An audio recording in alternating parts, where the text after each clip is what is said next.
Hello and welcome to another edition of An English Guy Watching Wrestling.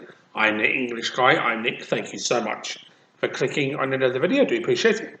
In this one, we're going to be covering the latest Ring of Honor pay-per-view, Best in the World, which took place on the 11th of July 2021, and it was a very good show. So with that being said, jump right into it. Opening matchup was between the Briscoe brothers and PJ Black and Brian Johnson. Now, this was a bit of a strange match to open this one, and I'm not going to say that in a bad way at all, because basically Brian Johnson has been on a tear in Ring of Honor since being around, and PJ Black actually chosen to be his tag team partner, which is a little unusual, but this was, in all fairness, a very good tag match to open the show, and the Briscoes back on the same page again for how much longer, I don't know. It's just the Briscoe brothers. But as tag team matches go, this was a lot of fun. This was, I think, a lot of joy for both teams because this is the first show that Ring of Honor has had back in front of fans for a very long time, obviously because of the pandemic. But no, this was actually a fun opening tag match, and it's going to sound very strange, but bear with me on this one. When you see tag matches opening shows, you can sometimes say that was a good tag team match to open the show, the way it was structured, the way it was done. This was definitely that case, and I think the Briscoes winning was the right call. Even though I do like PJ Black and Brian Johnson, I think this was a good decision for the Briscoes to win. It was a good, fast-paced matchup, and Brian Johnson looked great here, but the Briscoes, when they're on form and they're on the same page, they are arguably one of the best tag teams in the world. And they showed it here, and the continuity was there. The rest of the hard-hitting smash mouth style they're used to was there. Also, the wrestling's there too. That's what they're about. Of course, they've been in Ring of Honor since day one, so they know all about that. So, good, fun, opening tag match. We enjoy it. So, there you go. And the next matchup was a grudge match. It was EC3 versus Flip Gordon. And before the match, sorry, I will say this, Flip Gordon does have a Ring of Honor World title match on the 20th of August, I think, at Royal by Honor. Not 100% sure if it's that show, but anyway, he does have a number one. He's the number one contender, but it'll be a good match when he faces the world champion at that time. But in terms of matches going, this was very, very personal between these two. Basically, a grudge match. Obviously, Flip Gordon cheating in a tag matchup with EC3 as his partner. EC3 had no idea and picked up the win over the Briscoes. So, kind of a bit of a taste, better taste in EC3's mouth because of what he's doing in terms of his character work in Ring of Honor. And to be honest with you, this was a good match too. I enjoyed this one. The turn of events, the way that Flip Gordon has changed, has been very entertaining to be honest. The mercenary has become full on, not the Flip Gordon we used to know. And Flip Gordon obviously lived up to his name. He did a lot of flips, and he was great. And Flip Gordon still is. I think he's one of the best Ring of Honor has. But EC3 is showing a lot of great things in Ring of Honor as well. And in terms of grudge matches, this was a very well-paced matchup. I enjoyed this. And I thought it was kind of unique to see this kind of matchup be so calm in a strange roundabout way. But EC3 was a model of calmness, shall we say. But that's no bad thing. And I did enjoy this matchup. It was fun to watch this one. So it was entertaining for what they were trying to achieve. And they achieved it, I think. So can't fault that. So, whatever. The next matchup was the Ring of Honor 6-man Tag Team Championships. Shane Taylor Promotions versus Dak Draper, Dalton Castle, and Eli Eason. And when it comes to Dalton Castle, I've said it before and I'll say it again, he's arguably one of the most entertaining men in Ring of Honor, and if not wrestling, because of who he is, flamboyant as you could possibly get, charismatic as you possibly get, but is also very good in the ring. And he kind of saw something in Eli Eason and Dak Draper, which hence the reason they had the 6-man tag match, but against a team that has been on fire as much as Shane Taylor Promotions. It's great to see them continuing a brilliant trend of what they've been doing in Ring of Honor. I think they've really got the fans behind them now, and Shane Taylor Promotions is starting to grow and grow and grow, and them retaining, I think, was the right call. But that being said, this was a superb 6-man tag team title defense and a great match overall. When it comes to these kind of matches, you're going to get a bit of chopping and changing. that kind of situation. I'm going to sneeze. My apologies. Okay. Sorry. But you didn't really get that much in this matchup because of this distrust, shall we say, of Draper and Easton of Dalton Castle. Because Dalton Castle is Dalton Castle. He's really all about himself, but he kind of saw the potential in these two, and it was very funny to see. But again, that's Dalton Castle. He's just one of those entertaining guys in pro wrestling. Shane Taylor promotions are pretty much no nonsense when it comes to that kind of thing. They're carrying the six-men tag team titles with distinction, with pride, and no pun intended, with honour. And it was a good six-man tag match. When the match and the action got flowing between both teams, it was very, very good. And I thought this was a superb Ring of Honor six-man tag team match, title match. So definitely can't fault all 6 men for what they did in this matchup. They did a superb job. I thought this was arguably one of the matches of the night for me, and so definitely can't fault that. So definitely thumbs up to all 6 men for producing a really good matchup. So check this one out if you get the chance. It is very, very good stuff. Yeah. And the next matchup was the last man standing match between Josh Woods and Silas Young. Now, these 2 men are one win apiece. Obviously, Silas Young once mentored Josh Woods, and in the last encounter, it was Josh Woods that walked out with the win. And basically, this is a feud that's been going on for a short amount of time now, but it's been a fun feud to watch, to be fair. Obviously, mentor versus student, mentor turned on student. So, Josh Woods, one of the most likeable and best in Ring of Honor at the minute, went to seek revenge, and obviously, sneezing. It's rearing its ugly head, unfortunately, this sneeze. But anyway, when it comes to last man standing matches, they have a tendency to be too many 10 count sometimes, too many over gimmicked spots in the matches. This one, neither one, which I was very happy about. And this was actually a good last man standing match, to be fair. And they paced it very, very well, both Silas and Josh Woods. But then again, by now they know each other so well, they're going to do something a bit different. They're going to do something very unique and very good to produce what was a very different style of last man standing matchup that you probably perhaps used to. I said, not too many 10 counts for either man. Wasn't overworked, wasn't over gimmicks. It was done just right, I think. There were tables involved and ladders, but not overdone. As I said, it was done just right. And I think that's what made this matchup one of the most entertaining last man standing matches I've seen for a while. And I thought both men played this superbly, to be honest. I thought Josh Woods was the star of the show, but Silas Young showed why he is as good as he is. And obviously, long tenured veteran at this point, did a great job here too. And this is the last matchup to close off the story of Silas Young and Josh Woods. It was a very good way to end it. I thought this was a very entertaining and good last man standing matchup. So definitely thumbs up to both of them for producing an entertaining contest when these kind of contests can be sometimes over gimmicked, sometimes overdone. This was not. This was done just right, so can't fault that. Great. The next matchup was Brodie King versus Jay Lethal, continuing the feud of the factions of Ring of Honor. And of course, if there's anyone that embodies Ring of Honor, it is Jay Lethal. He's been multiple time world champion, multiple time champion in other ways. And he is pretty much the man who carries Ring of Honor with that distinction. Brodie King is a man also who's been on the rise for Ring of Honor in recent months, and he definitely has been showing what he's all about. And him being the head of Violence Unlimited against the head of the Foundation. And this is a matchup that's been a long time coming. And I'm not going to lie to you, I was not expecting this match to go the way it did. Brodie King was an absolute beast in this match. I mean, Brodie King is not a small guy by any means. He's one of the tallest competitors in Ring of Honor, also perhaps one of the strongest. And Jay Lethal, if there's not much he hasn't done in Ring of Honor that people have not seen before, is arguably, one of the best Ring of Honor has had in the last 10 years. Brodie King basically almost dominated the match. Jay Lethal did get some shots in, but Brodie King just went beast mode in this matchup. And I think it was to prove a statement against someone like Jay Lethal that, Violence Unlimited are a force to be reckoned with. And they definitely are. This was definitely no exception.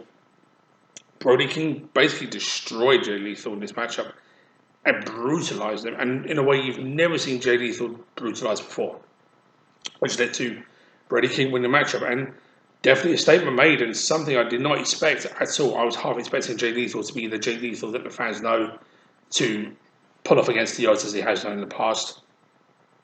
Not in this one. Brodie King destroyed him. What else can you say? There you go. But for what it was, this was entertaining. Jay Lethal and Brodie King both played their parts well, so I'd love to give that a thumbs up. The next matchup was Jonathan Gresham defending the Ring of Honor Pure Wrestling Championship against Mike Bennett, another member of the foundation. Jonathan Gresham, and a man since becoming the Pure Champion, has won every single one of his matches in 10 different ways via submission. That's just Jonathan Gresham. And Mike Bennett, kind of a newcomer to the Pure division, and basically, along, of course, another veteran of wrestling is Mike Bennett. And he gave it one hell of a go. And this was a superb matchup between two superb wrestlers. And I really couldn't fault with both men, because Jonathan Gresham did not really take Mike Bennett seriously, because Mike Bennett has got to being the #1 contender by, of course, climbing out the rankings and winning matches. But Jonathan Gresham, if there's anybody who embodies pure wrestling right now, it is Jonathan Gresham. Not because he's a champion, because of how good he is in the ring. That being said, Mike Bennett had a superb showing against Gresham in this matchup. And basically, even though there were points in the matchup where Jonathan Gresham did not take Mike Bennett seriously, he should have done, because Mike Bennett put on a superb pure wrestling showcase here. So did Jonathan Gresham, and that is why he's the pure wrestling champion. And I really did enjoy this one. It was not the kind of pure wrestling title match I was expecting, but in a good way. I was half expecting Gresham to maybe push a bit harder to get the win and get the win quicker. No, Mike Bennett definitely held his own against someone like him, and held it very well. And this was a good pure wrestling championship matchup. One of the best I've seen in Ring of Honor recent times, because I thought both men were superb. The counter wrestling and wrestling from both men was just world class. But then again, when it comes to pure wrestling championship, you don't expect anything else really. So this was excellent stuff. So definite thumbs up to both men for producing a very, very good matchup.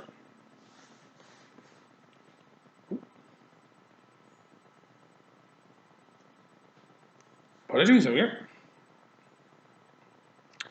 The next matchup was Dragon Lee going against Tony Deppen for the Ring of Honor Television Championship, which was held by Tony Deppen. Now, this matchup came about because Dragon Lee was the Ring of Honor Television Champion, but he never lost the title. He had to forfeit the title due to injury and was never pinned to lose the belt. So, of course, when he was back to recovering from injury, he was able to get a shot at the Ring of Honor Television title.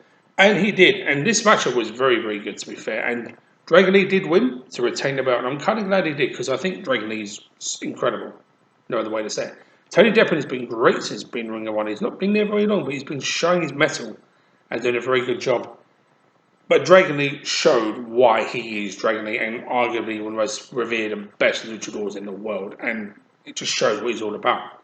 And he did it very, very well here. And he did win the matchup, but it's not to say Tony Deppen didn't have a good showing.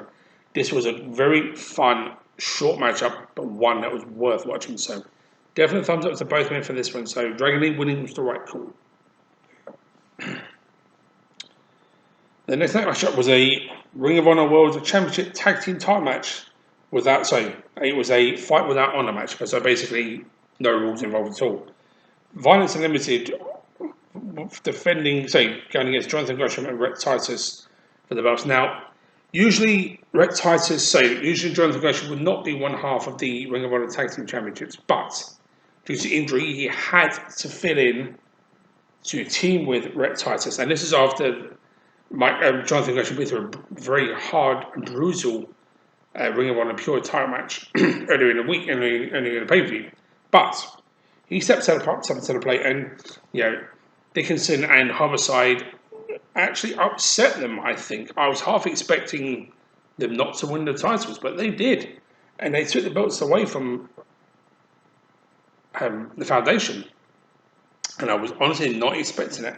But in terms of wrestling without rules match, this one was bonkers. The best way to say it, and it was. But then again, you kind of expect that from these kind of guys. And Homicide, long-time tenured veteran, Ring of Honor legend, I'm going to say by this point, because obviously back in Ring of Honor, showed we can do. And for the first time, Violence Unlimited have some gold in their stable, and so it's interesting to see that. And I'm kind of happy they do, because they've been proving what they're about. They've shown what they can do, and now they have some title belts in their courts, shall we say. But no, so my apologies. Tony Deppen was the first man to have gold in their stable, but obviously he lost the belt earlier in the evening. But Violence Limited picked up some more some more gold with the tag team titles. But like I said, this match was absolutely bonkers. But it was a very, very good bonkers match for the basic sense. But no, I really couldn't help but feel that they deserved it, because even though the Foundation are the Foundation, they are the mainstay Ring of Honor. This was definitely the night for Violence Unlimited. And I think they did a very good job here. And this was a good matchup from all four men. And kudos to Jonathan Gresham for wrestling twice in one night after a brutal and hard matchup against Mike Bennett. Even though he lost here, still a good time match. So definitely thumbs up to all four men for this one. Which brought us to the main event, the Ring of Honor World Heavyweight title. Rush defending against Bandito. And Bandito became the number one contender by winning Survival of the Fittest. And since Rush has been Ring of Honor World Champion, he's been a very good champion. And obviously, with so much talent, spirit, and charisma, Bandito is perhaps one of the most unsung heroes of all Ring of Honor. Incredible luchador, one of the very best luchadors in the world, bar none. He's incredible. And him versus Rush, when I saw it, and I thought, that's going to be good. What I did not expect was for Rush to lose the title. That's right, we have a new Ring of Honor World Heavyweight Championship in Bandito, and I was surprised. And I'm not going to call it an upset, because Bandito is incredible, and he's got so much momentum on his side, and he earned his title shot by winning Survival of the Fittest. But boy, was I not expecting this at all. After the dominant and superb run that Rush has been on, he's been a worthy champion. Bandito outsmarted him and won the match title with a surprise roll-up. But this was something that I don't know if the fans actually expected. I definitely didn't expect it. But you know what? That's fine, because as time matches go, this was another bonkers match between these two. Brilliantly paced, to be honest with you. And this is why this is the main reason why it was my match of the night. It was a real challenger versus champion match. And what I mean by that is, Rush, when he was champion, was superb. Really, really great at running up the crowd. The fans kind of getting behind him, to be honest, because he's great, to be honest. Rush is very, very good. But Bandito played the, kind of the underdog challenger, but played it to a T. I thought the psychology and the way these two men worked this matchup in that regard was first rate. And I thought Bandito did a superb job in trying to break down Rush. Rush, obviously, being Rush, a man who will pretty much take no nonsense, but also is very good at, getting his opponent's face. And the way he plays it in his matches is superb, no questions asked. Definitely no exception there. He did a great job. And Bandito winning was, I think, a great thing too, because even though it was kind of a surprise win, Bandito, I think, is going to carry the belt with such a fantastic momentum going into his next matchup. Whoever it's against, I think it might be Flipcorn, I'm not 100% sure. But that being said, if it's Flipcorn, that will be a great match regardless. And Rush might have a rematch clause, I'm not too sure. But that being said, this was a very, very, very good main event. They basically gave a lot to what they can do. They played to their strengths superbly, both of them, and they worked at a frantic pace, and it paid off. And said psychology, the pacing of the match was perfect. You couldn't fault it, and definitely the main event of what was overall a very good pay-per-view for Ring of Honor. So it's great to see them back in front of fans as well. And, great to see Ring of Honor full stop.